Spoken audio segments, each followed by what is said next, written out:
A Florida woman has botched an election and corrupted democracy. We will examine the shenanigans in Florida and why Democrats are simply incapable of ever conceding an election. Then, the left gets honest about abortion and immigration. Michelle Obama calls Donald Trump a racist and a misogynist. And Trump deals deftly with foreign leaders in France. Finally, a Veterans Day glimmer of hope that the left and the right might just maybe tone down some of the antipathy. I'm Michael Knowles, and this is The Michael Knowles Show.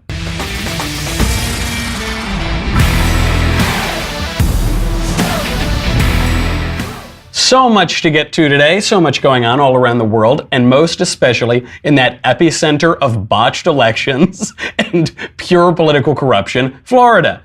This woman, Brenda Snipes, the Broward County election supervisor, is now performing cartoonishly corrupt acts that are threatening the integrity of our democracy as the Democrats just keep digging and digging in those graves to find a few more dead people and fictional people to go vote for them and hopefully push them over the edge in that governor's race and that Senate race. We'll get to that in a second, but first, let's make a little bit of money with Lending Club. This is a good way to do it. This is literally a way to get access to more money. For decades, credit cards have been telling us, buy it now, pay for it later, with interest. And you know that it isn't just a little bit of interest. Those become very high interest rates. And despite your best intentions, that interest can get out of control.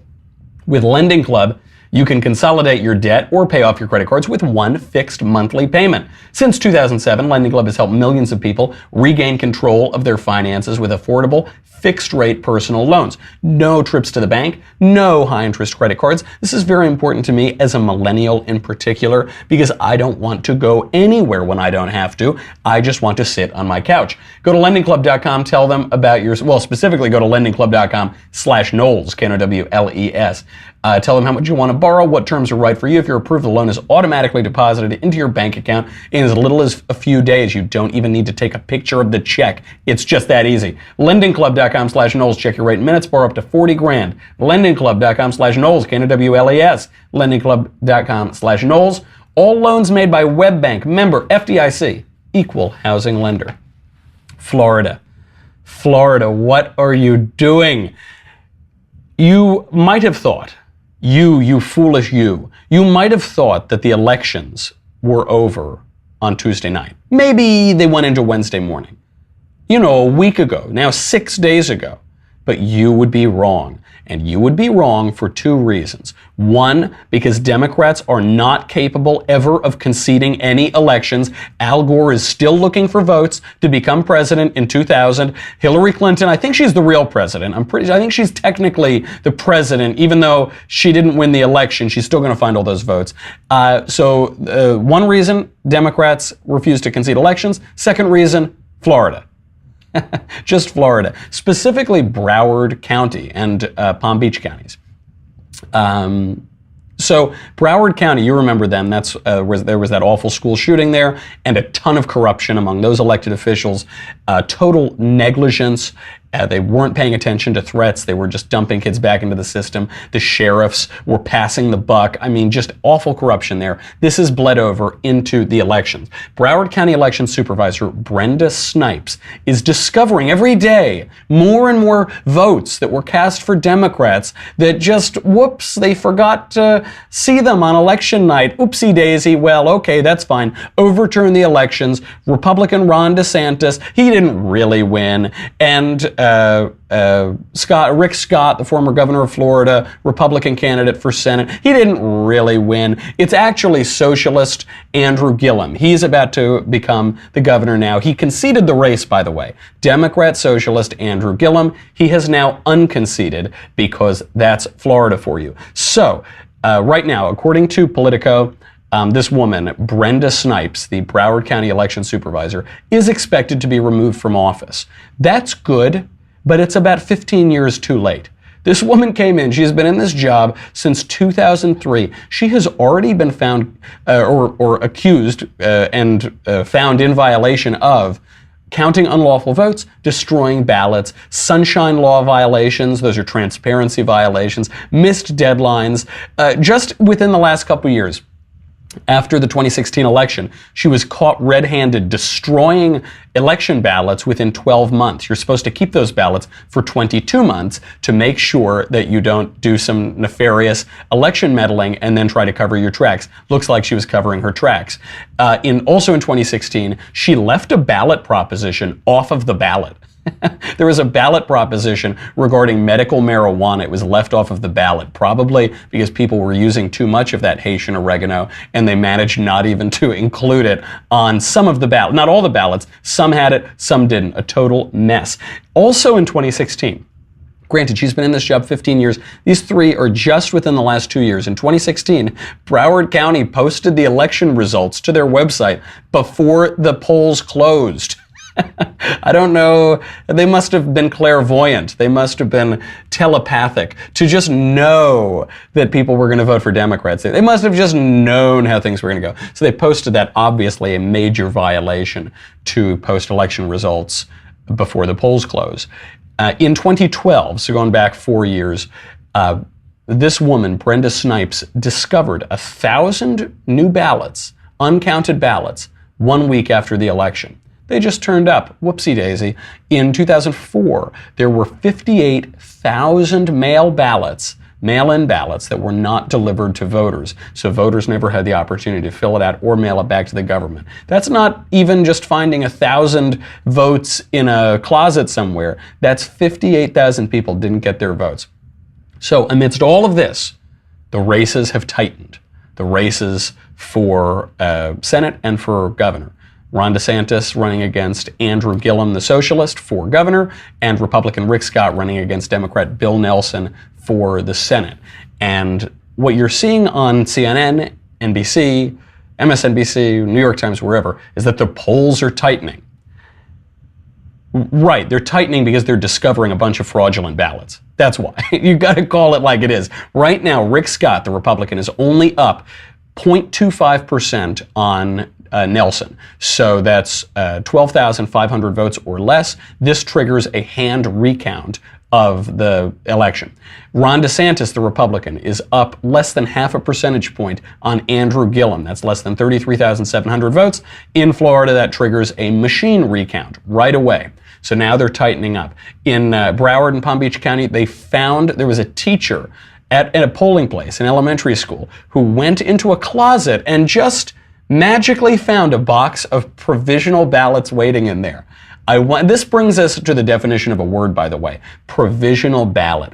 When Democrats discover provisional ballots days after the election, the provision that those ballots seek to rectify is that Republicans won the election.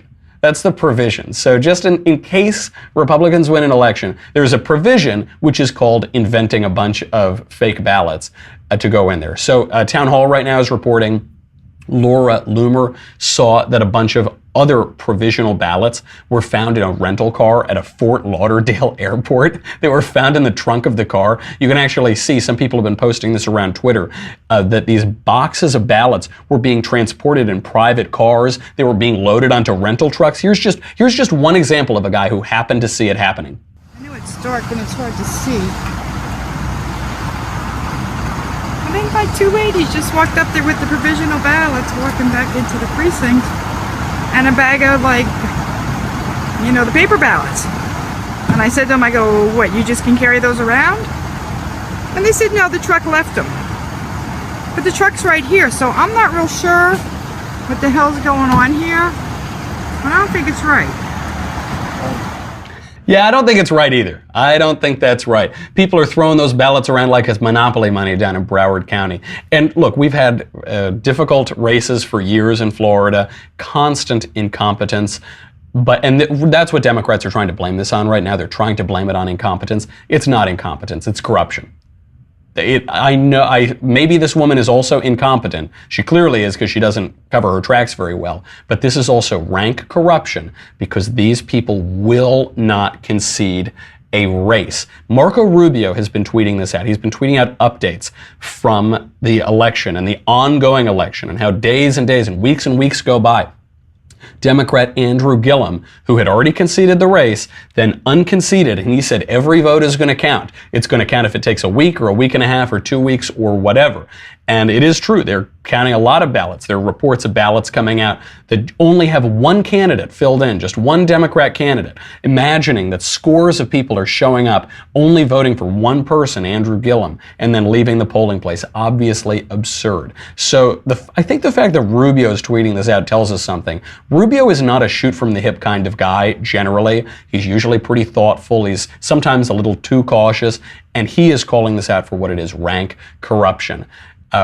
Also right now, one of the little hidden stories in this is that the two Democrat campaigns that we're talking about, Gillum and Nelson, are objecting to a judge rejecting non-citizen ballots. This came out, we saw a transcript from the court, because they're fighting this out. They're going to be fighting this out in court for a while now.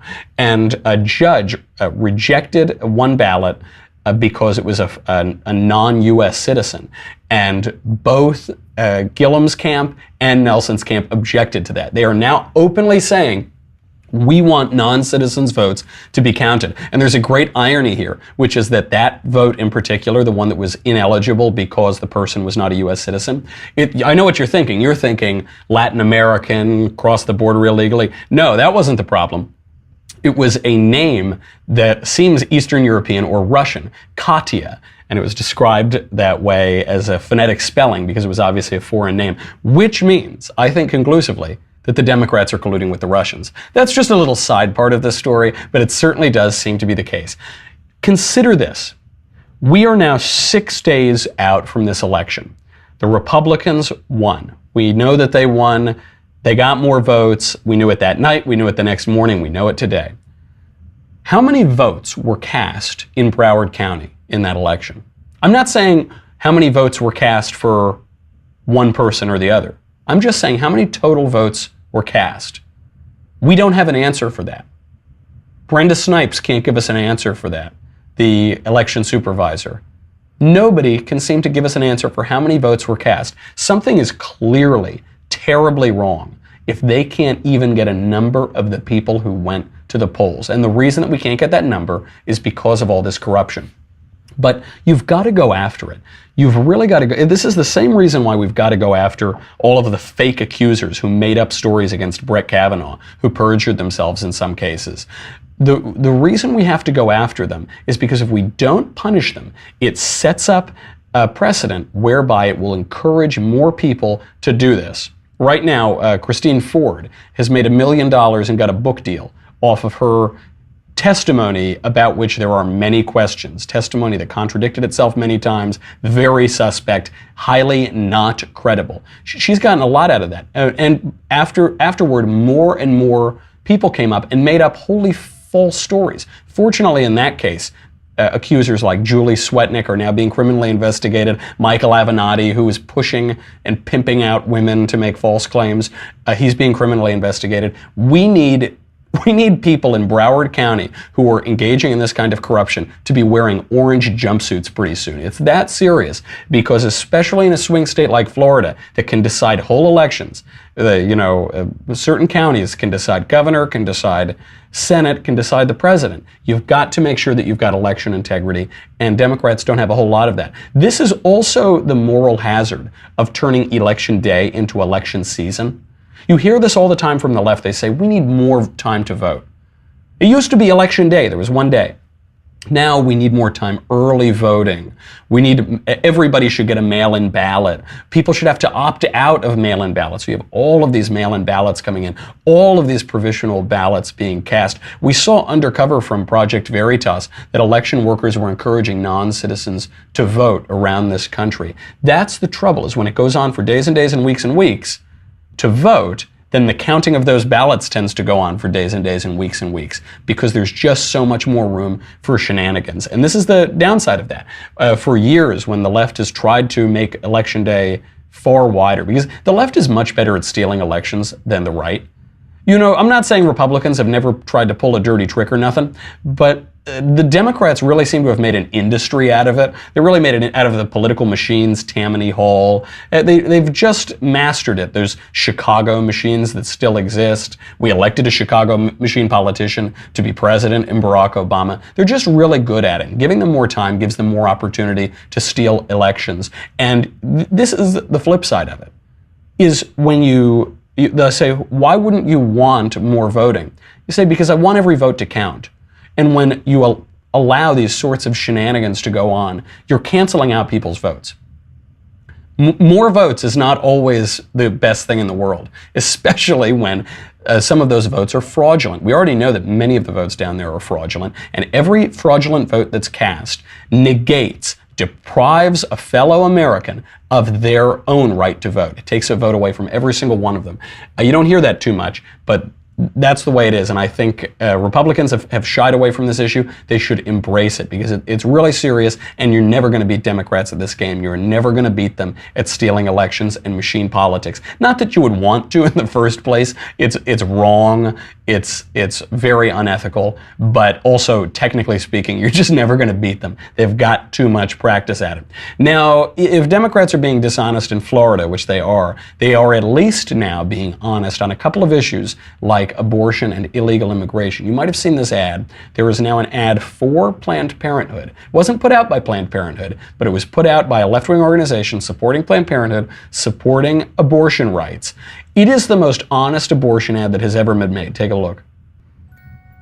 So you see a cute little baby wearing one of those pink hats, like from the Women's March. It says, "She deserves to be loved." Yeah. Oh, she's so cute. Look at that little baby. Oh, she deserves to be wanted. Yep. Yes, that would be nice. Okay, still. There's no way that they could turn this cute ad into the worst thing ever made, could they? She deserves to be a choice. Oh, they did it. Okay, they did it. They turned a very cute ad of a baby into absolutely a horrifying monstrosity. Hashtag stand with PP, Planned Parenthood, AP Action Fund. This was produced by something called the Agenda Project. I kid you, when I saw that ad, I refused to cover it. I didn't want to tweet about it because I was certain that it was a right-wing hoax. I was certain of it, and I didn't want to be accused of spreading fake news. I said, it's so on the nose. You know, the trouble with us right-wingers, we're just not creative enough. We're just, I don't know, we're not subtle enough. Oh no, it was a real ad. It's so horrifying. Now, the thing I like about this ad is that it's honest. The Agenda Project, it's a legit organization, it's a left-wing organization, it's promoting a progressive agenda, and this is to help out their friends, Planned Parenthood. But it's so honest about every point. First of all, it shows the baby. So often in the debates about abortion, you'll say, well, unborn babies shouldn't be killed in the womb. And they'll say, don't call it a baby, it's a fetus. And then you point out to them that the word fetus just means baby, it just means offspring. It's a Latin word. And they say, well, that's just semantics. And you say, right, semantics means meaning. Never mind, we're digressing here. So they show the baby, first of all. You say, thank you for being honest there. And then they use the correct pronoun. Because when the left talks about fetuses, they say it. It's not a life. It's not living. It's not a human. It's not a baby. But this advertisement says she. It says, she deserves to be loved. She deserves. So it's admitting this is a person. There is a pronoun here. She has a personality. She has characteristics. Okay. And what's interesting then about the subtext, or the captioning, is that it's almost entirely wrong. It actually gets everything completely backwards. And I think this is how they get their logic backwards too. So even the first sentence, she deserves to be loved. No, she doesn't. Nobody deserves to be loved. This is actually sort of the basis of all of our thought about ourselves, about humanity, about God, theology, philosophy, is that mankind is imperfect. We are not perfect. We're broken. We're flawed. There's original sin. We've fallen out of the garden. We're never going to be perfect. We're always going to sin. That is the trouble. The trouble is that we actually don't deserve to be loved. We want to be loved, and we can love other people, and it's a beautiful thing when we are loved, but we don't deserve to be loved. The second line in there, they say, she deserves to be wanted. This isn't true at all. It is not the just desert of people to be wanted. It is not, no, human beings do not deserve to be wanted. All of human history shows this to be right. Even today in the United States, 37% of US births are unintended. For all of human history, virtually everybody alive has been alive because, someone had a little too much fun one night and mom and dad went out to the barn or whatever. But it's not that it was planned. The whole idea of Planned Parenthood is a very new notion. People come out and then they bring great joy to the world, and they bring abundance, and they bring their creative energies, and they bring their contribution.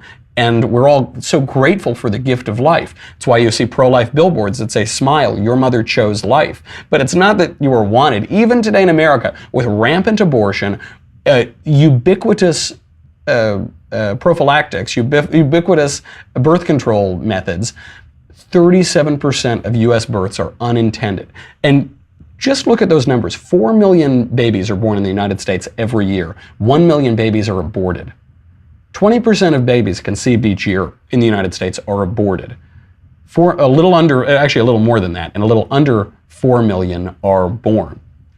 Imagine that number before widespread legal abortion. Imagine that number before the invention of the condom. Imagine what those numbers were. And so the final line they say here is, "She deserves to be a choice." And obviously that's horrifying, because you look at this cute little baby who's smiling at you and you say, no, only choose one thing. You can't choose anything to do with that cute little baby. But it tells you so much about the philosophy and ideology of the left, that the highest good, their final line, the 1, 2, 3, the last punch, is choice. That is the high. Better than love, better than being wanted or appreciated, it's choice. And this is an absurd idol. Sometimes you get this a little bit on the right too. People make a total idol out of choice for choice's sake. This was the argument for slavery. The argument for slavery was states' rights. Now, broadly, I like states' rights. I like our federalist experiment.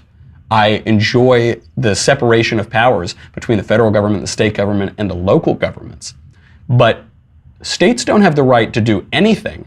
And when you're talking about slavery, the reason why states' rights is such a ridiculous euphemism is because of the obvious question. States' rights to do what? To do what? Our system of government allows certain rights.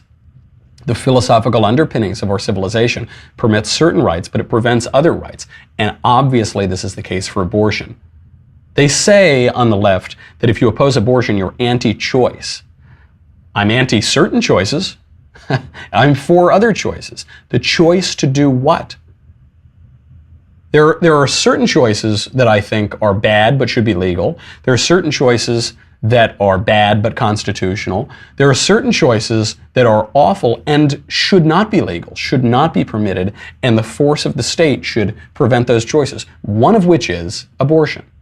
Because abortion stops a beating heart, because abortion stops that little baby. She does not deserve to be a choice. That actually, I think the only thing we can say about this commercial definitively is she does not deserve to be a choice. She's a human. She's an individual human life. She should not be killed without due process before she has the chance to smile and be in that commercial. Truly wicked stuff. But at least you got to give them credit for being honest. They're also being honest on immigration. So this is another issue that you remember before the midterm elections, there was all of this talk about the caravan moving up from Honduras to Guatemala to Mexico. It was going to come into the United States. And it showed Democrats' hands because Republicans were making a big deal out of this. Donald Trump made it a major final pitch for the midterm elections. Stop illegal immigration. And Democrats couldn't answer. If they were smart, they would have said, we don't want lawless caravans rolling into the United States. But instead, they did two things. They denied that the caravan even existed in the first place, and then when you showed them video of it, they said, oh, it's fine. It's not a big deal. Stop. Oh, come on now. Here's CNN's Chris Cillizza. Here's his reporting mocking people who oppose illegal immigration. It's also far less scary than Trump is working hard to make it out to be. So why is he doing it then? Well, for political gain. Duh. Trump has weaponized fear of rampant illegal immigration among his supporters since he became a candidate for president back in 2015. And now, with the midterm elections just days away, Trump is amping up his rhetoric even more. not only painting a picture of a ravaging horde charging toward our borders, but suggesting that there may be some terrorist elements who are using the caravan to secure entry into the US. How does a person with that voice become the chief political guy for CNN? Oh my gosh, I don't even know how to do that. You know, my voice is a couple octaves lower, so I don't even know if I could even. But just that wow, wow, oh my gosh, that's just CNN in a larynx. But what he's saying is also awful too. It's not just how he's saying it. Part of how he's saying it is that he's mocking people who have these concerns. And it's that constant condescension that you get from Vox.com, you get it from CNN, where they say, come on, it's not really a big deal. No, it is a big deal. It's a big deal when people break our laws and invade our country and access the social safety net. Here are the facts. There was an illegal alien who just murdered 3 people in the United States. He murdered 3 people after a sanctuary release. He was in jail. ICE wanted to pick him up, and the jail that he was being held in, Middlesex County Jail in New Jersey, ignored ICE's requests. They would not turn this guy over to ICE when he was released from jail because they supported giving him sanctuary. This is what sanctuary cities do. They end up with people who commit violent crimes when they should have been deported. It's a 23-year-old Mexican national. He killed 2 men, he wounded 2 others. He killed a woman the next day. And Middlesex County Jail doesn't care. They ignored the detainer placed by ICE. They wanted this guy to roam free. Immigration, illegal immigration in particular, has become an increasingly difficult problem to deal with. There is a surge going on right now. What the left likes to point out, like Chris Cillizza, they say, oh, the caravan, it's not a big deal. Look, it was 15,000 people, now it's only 1,000 or 2,000. That's not a big deal. And in a sense, they're right. It's not a big deal because thousands of people cross our borders every single day. Right now, we are seeing a surge in illegal immigration. This past month was 40% higher than any other month on record. We've seen a 400% spike since last year. Why has it spiked? It decreased dramatically when President Trump was elected because people thought that he would be very harsh to illegal aliens who came in. What they then learned is that our system, our legal system for immigration, is so broken that not even Donald Trump could fix it, and so you saw those numbers flow over again. You're also seeing that because of all of the economic opportunity caused by the booming economy. Right now, in certain areas along the border, there has been a 4,000% increase in arrests. In just the past month, Border Patrol caught 51,000 people.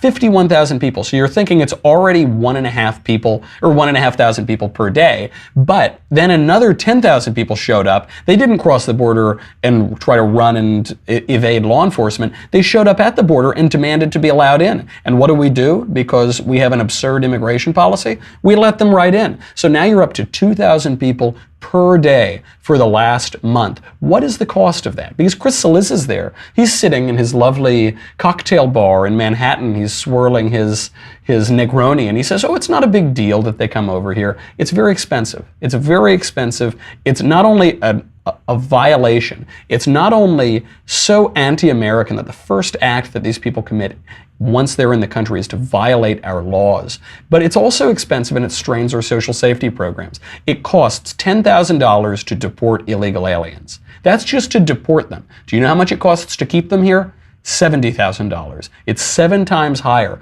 You'll often hear people say, oh, immigration is a net benefit. Oh, these people are working hard. Oh, sure, that might be true. They might be great people who work hard and go to church on Sunday, but they cost the government a lot of money.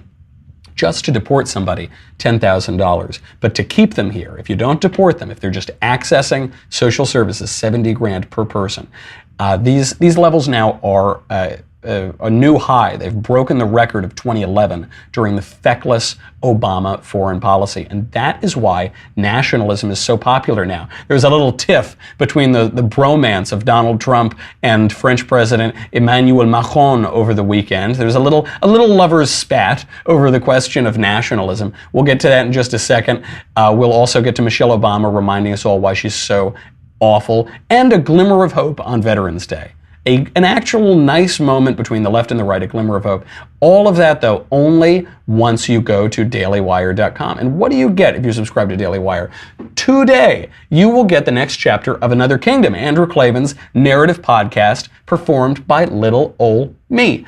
Today's subscribers get exclusive access to episode 7 titled The Secret of Horror Mansion.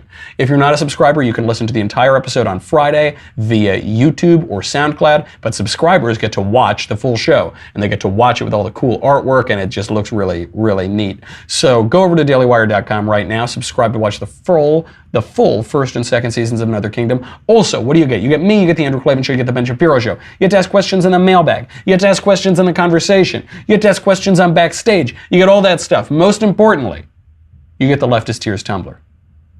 I feel like you right now, if you haven't subscribed. I'm on the road, I'm drinking my covfefe out of this little paper cup, and it's weakening. I can tell it's gonna get my clothes damp. You don't want that because this isn't FDA approved to handle the saline levels. Saline, is that how you pronounce that word, saline?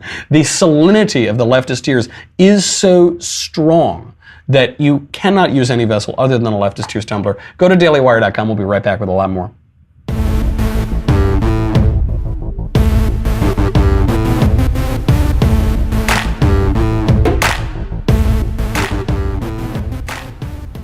A little lover's spat on the question of nationalism. You remember a few weeks ago at the height of the midterm elections, President Trump came out, he said, thoroughly, I am a nationalist. Here he is. They have a word. It sort of became old-fashioned. It's called a nationalist. And I say, really, we're not supposed to use that word. You know what I am? I'm a nationalist, okay? I'm a nationalist. Yeah, Trump, great point. And he explains in that very speech, he says there are globalists and there are nationalists. There are people who think we should preserve our freedom in the nation state. There are people who think we should give away our national freedom to supranational and transnational bodies like the United Nations or the European Union that have no particular loyalty to us or our country or our people, but we're going to give it away for some progressive fantasy of some global empire or something like that. He describes those differences. Emmanuel Macron, for Donald Trump's former buddy and the head of France, during an Armistice Day observance over the weekend, came out swinging in a jab that was clearly intended for President Trump. Patriotism is the exact opposite of nationalism. Nationalism is a betrayal of patriotism. In saying, our interests first, whatever happens to the others, you erase the most precious thing a nation can have, that which makes it live, that which causes it to be great, and that which is most important, its moral values. Okay, sure, I guess. What he's trying to do is draw a distinction between nationalism and patriotism. He's not the first guy to do it. It's not only the left that does this. The right does this sometimes too. William F. Buckley Jr. was very fond of saying that he was thoroughly a patriot, but he hadn't a drop of nationalism in him. And Rich Lowry, the current editor of National Review, has never been able to figure out quite what he meant by that. George Orwell wrote an essay describing the difference between patriotism and nationalism, and it's a lot of people drawing up a lot of false distinctions. There is no difference. It's love of country. Patriotism is love of country. And I suppose if there is any distinction at all, it is that nationalism is the formalized global structure of patriotism. It's love of country defined within the borders of the nation state. But they're the same thing. I've looked up many definitions of patriotism and nationalism. I've never really been able to see the great difference. I think it's a distinction without a difference.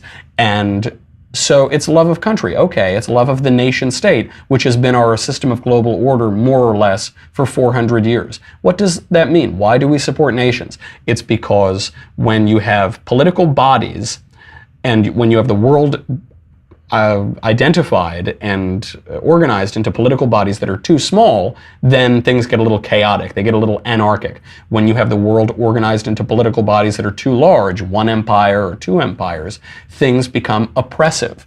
You have unaccountable people governing you and quashing the rights and the liberties of nations. When you have nation states, that seems to be the sweet spot. And that's what President Trump is talking about. And Macron is saying that when you are a nationalist, you turn your back on the values that make our countries great. What values? What values is he talking about? You notice he never mentions the values. What is immoral? What is violates our values about the nation? You know, there was a time not so long ago that nationalism was our values, when we said because of the values that undergird our civilization, we are going to break up our Western empires and give national sovereignty to former colonial powers. Indian nationalism was our values. Remember when that was, they say, these overseas empires, that's not our values. We need to give them the liberty to govern themselves. Now we've flipped it on its head because Western powers, as usual, are trying to colonize different places all over the world, all over not just their continent, but even beyond their continents.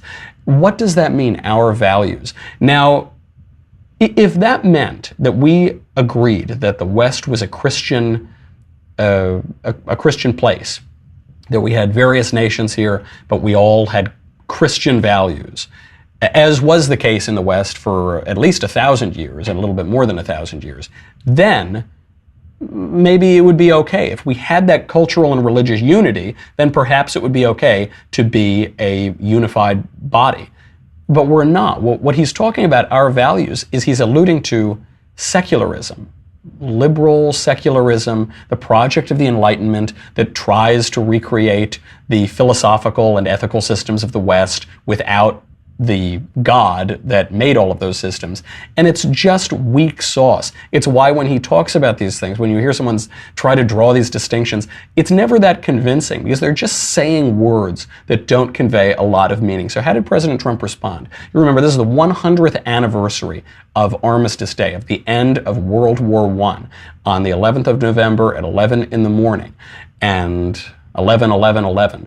And so President Trump could have gotten up there and rebuked him or disagreed with him or punched back, but he didn't do it. And I think this was very smart. This underlines my contention that Donald Trump is not a reactive guy. He doesn't take things personally. He doesn't get petty. He isn't brought about by his passions and easily excitable. I don't think he's that at all. I think he's quite meticulous and strategic about what he's doing, and that's what he was doing here. He ignored Macron. They actually asked him what he thought about Macron's comments. He said, oh, they were nice. Yeah, they were heartwarming. Lovely. Great. Okay, whatever. Moving on. Because it wouldn't have been the place to do it. And had he refuted him there, they would say that he was exploiting the remembrance of our fallen heroes of the First World War and exploiting Veterans Day and not living up to the ideals of the presidency. Okay, so he's going to wait and fight that one another day. Who cares what Macron thinks? He's the president of France. He would be the Vichy governor if it wasn't for us. So I don't really care. An irony too that France, a nation that's regularly tried to conquer much of the world or given into powers that were conquering the world, is now lecturing us about how awful independent nations that protect the liberties of their constituents, how awful that is. Okay, give me a break. Speaking of President Trump ignoring some hate directed at him, Michelle Obama is back. She is reminding us how awful she is. She's got a new book coming out called Becoming. Is that not the most pretentious, left-wing deconstruction? Just this becoming. Oh, I'm becoming. I'm Michelle Obama. I haven't done anything, but I am becoming. I'm me. I am I'm just being. And that's so good. Isn't that so wonderful? So she's out pushing this book, Becoming. And on the cover, it says Becoming Michelle Obama, because the Obamas are perhaps the most narcissistic couple to occupy the Oval Office in modern history. And she's giving these book tours now, doing all of the media tours, and she goes right for Trump's throat. She describes how she was willing to rebuke him before the entire world at his inauguration. I made my own optic adjustment. I stopped even trying to smile. People want to hear more from you about what's currently going on. And there is a fine line that you and your husband, as previous administrations have done, is that you have to step back and let the current one do what it's doing. But I think it's safe to say that during your husband's presidency, it was no drama Obama. No drama Obama. So what goes through your mind when you read and hear all that's going on right now with this administration? I said what I continue to say. Being the commander-in-chief is a hard job, and you need to have discipline, and you need to read, and you need to be knowledgeable, you need to know history, you need to be careful with your words. Is that right, Michelle? You need to be careful with your words. Like, for instance, if Syria threatens to use chemical weapons against its own people, and then, for instance, you draw a red line and you put the credibility of the United States and the United States military on that line and say, if you do this again, we're going to go in and stop you. And then Syria goes in and gasses its own people again, and you do nothing. Would that be an instance where your words matter and you need to choose your words carefully, and you need to know history and you need to know the implications of the policies that you're pursuing? Is that right? Is that, speaking of using your words carefully, would it be like, for instance, if you were a First Lady of the United States, your husband had just been elected the first black president, and you said that the election of your husband was the first time that you were ever proud of your country?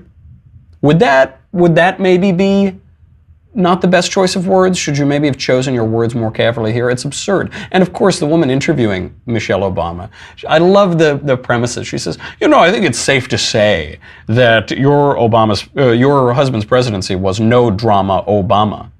Is that safe to say? Is that safe?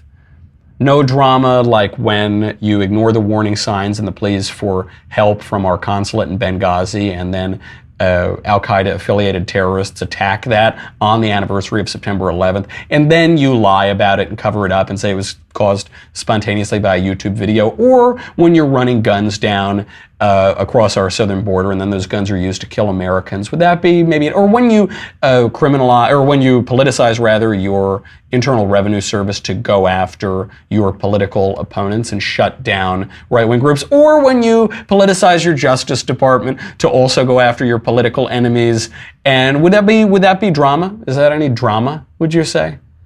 I don't know. Is that maybe when you try to take every little event that you can and exploit it to divide Americans along racial and sexual lines? Like, for instance, when the Supreme Court makes a decision to randomly redefine marriage just because Anthony Kennedy decided to become a romantic poet one night, and you take this seriously divisive issue and then you paint the White House in rainbow colors in light. Would that be an instance of that? Or when a Harvard professor is trying to break into his own home and there's a conflict with the local police department, and you turn that into a national news story and say that the police department acted stupidly. Would that be, you'd make it an entirely racial question? Would that be, I could go on all day, Michelle. But then, of course, I would miss the central point, which is that Michelle Obama has the explanation for every one of their own errors, for the whole reason that the U.S. ultimately rejected the Obamas, rejected the Obama legacy, and rejected all of the policies that Barack Obama tried to institute. Can you guess the reason? Here it is.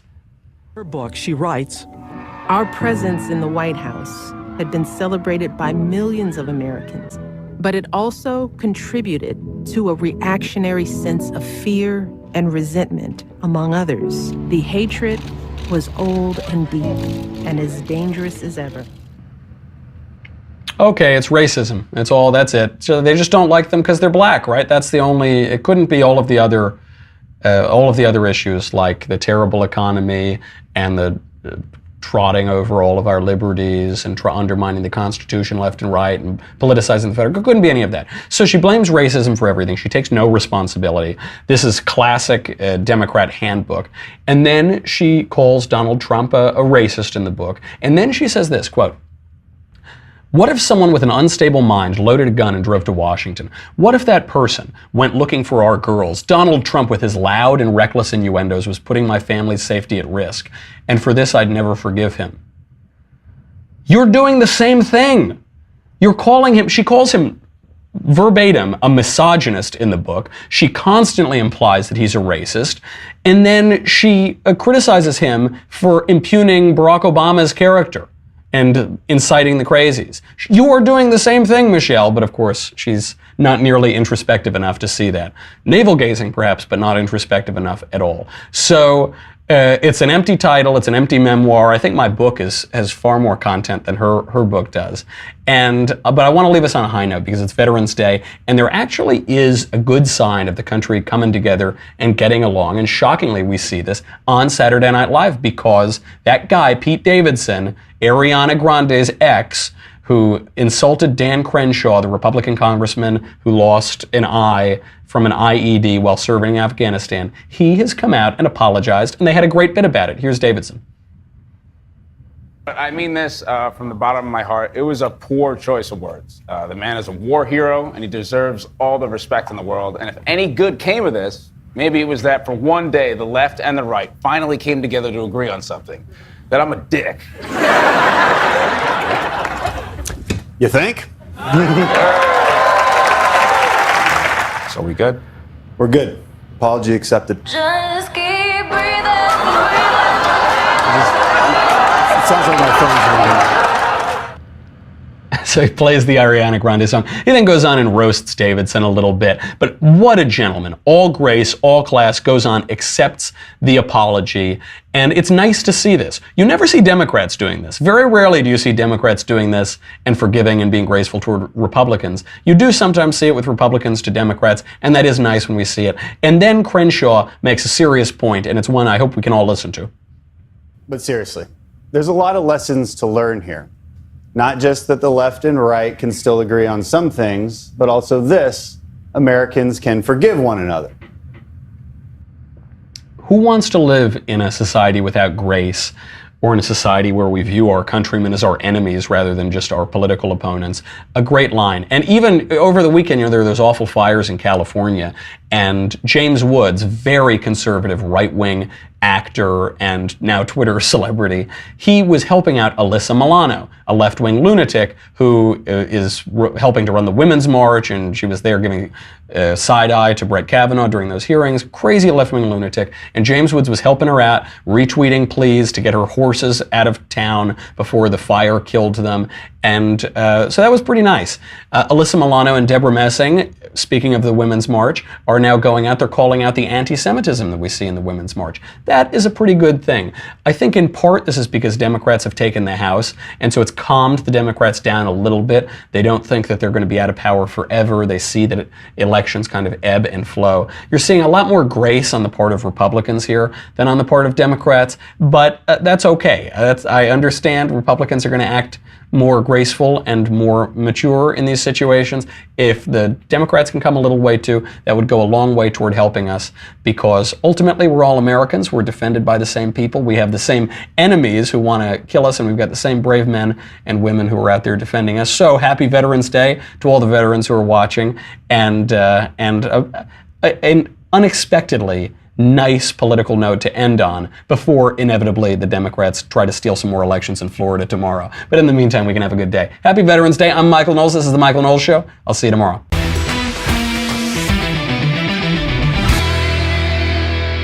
The Michael Knowles Show is produced by Senia Villarreal. Executive producer Jeremy Boring. Senior producer Jonathan Hay. Our supervising producer Mathis Glover. And our technical producer is Austin Stevens. Edited by Jim Nickel. Audio is mixed by Mike Coromina.